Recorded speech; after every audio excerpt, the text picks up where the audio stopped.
श्री राधे राधे नमस्ते। माता छठ के भजन सुनब सबे, कमेंट में जरूर लिखब सबे, साथ देव सबे। बार बार आप सबसे साथ मांगनी, साथ देव सबे जरूर। थोड़ा सा हमरो पे ध्यान दी सबे।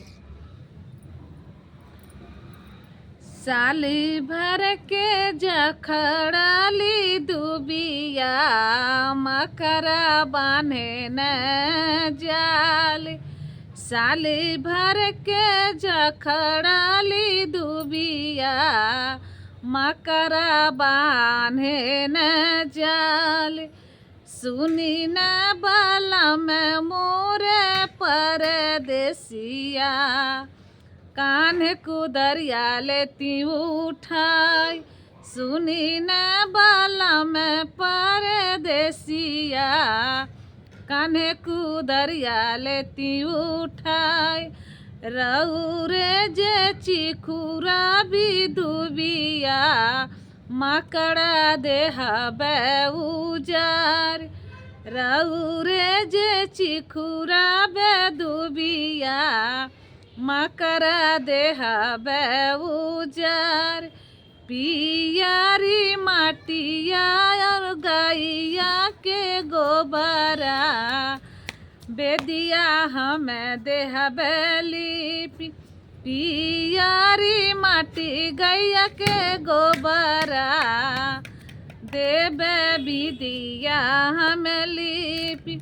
साजी है जे सासू मोर दाऊरा, गोतिनी साजी है चौरा। साजी है जे सासू मोर दाऊरावा, गोतिनी सुपली दी है साज।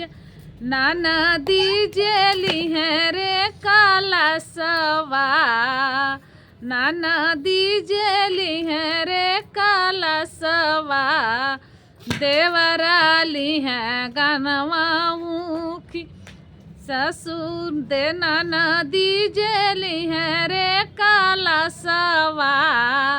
देवरा कन्हवाली है ऊखी, साली भर के जखड़ाली दुबिया, मकर लगा में न जाली।